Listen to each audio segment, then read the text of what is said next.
മത്സര പരീക്ഷകളിൽ കേരളത്തെ സംബന്ധിച്ചെപ്പോഴും ചോദ്യങ്ങളുണ്ടാകാറുണ്ട്. അത് PSC ടെസ്റ്റുകൾക്കും അതുപോലെ തന്നെ വിവിധ സ്കോളർഷിപ്പ് പരീക്ഷകൾക്കൊക്കെ തന്നെ അത്തരം ചോദ്യങ്ങൾ പ്രതീക്ഷിക്കാം.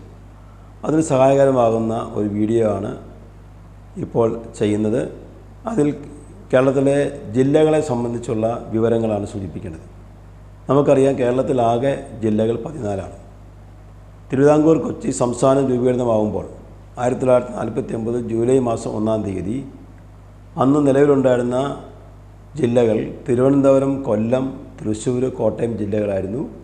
1949 ജൂലൈ മാസം 1-ാം തീയതി തിരുക്കൊച്ചി സംസ്ഥാനം രൂപീകൃതമായപ്പോൾ ഉണ്ടായിരുന്നത്.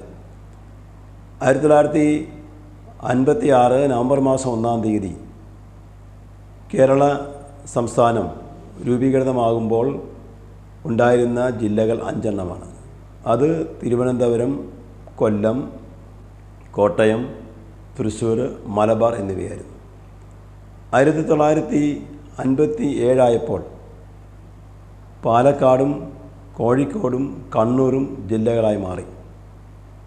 1958 എറണാകുളം ജില്ല രൂപം കൊണ്ടു. 1969 മലപ്പുറം ജില്ല രൂപീകൃതമായി. 1972 ഇടുക്കി ജില്ല രൂപീകൃതമാകുന്നത്.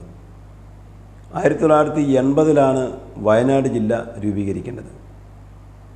1982 പത്തനംതിട്ട ജില്ല രൂപം കൊള്ളുന്നത്. 1984 രൂപം കൊണ്ട കാസർഗോഡ് ജില്ലയാണ് കേരളത്തിലെ ഏറ്റവും അവസാനം രൂപം കൊണ്ട ജില്ലകൾ. ഓരോ ജില്ലകളും രൂപം കൊണ്ട വർഷം ആണ് സൂചിപ്പിച്ചത്. നിങ്ങളുടെ ഓരോരുത്തരുടെയും ഈ വർഷങ്ങൾ ഓർത്തിരിക്കാൻ നിങ്ങളുടെ ജനനത്തീയതിയുമായിട്ടോ ജീവിതത്തിലെ പ്രധാനപ്പെട്ട സംഭവങ്ങളുമായിട്ടോ ചേർത്തുകൊണ്ട് ഓർത്ത് പഠിച്ചാൽ ഇത്തരം വർഷങ്ങൾ നിങ്ങൾക്ക് എളുപ്പം മനസ്സിലാക്കാൻ കഴിയും. ഉദാഹരണം പറഞ്ഞാൽ 1970 എൻ്റെ ജനന വർഷം. ഞാൻ ജനിച്ചതിന് ശേഷം 2 വർഷം കഴിഞ്ഞാണ് ഇടുക്കി ജില്ല രൂപീകൃതമാകുന്നത്. 1972 ഇടുക്കി ജില്ല രൂപീകൃതമാകുന്നു. മറ്റൊരു ഉദാഹരണം പറഞ്ഞാൽ, ഞാൻ 5-ാം ക്ലാസ്സിൽ പഠിക്കുമ്പോഴാണ് 1980 ഞാൻ 5-ാം ക്ലാസ്സിൽ പഠിക്കുമ്പോഴാണ് വയനാട് ജില്ല രൂപം കൊള്ളുന്നത്.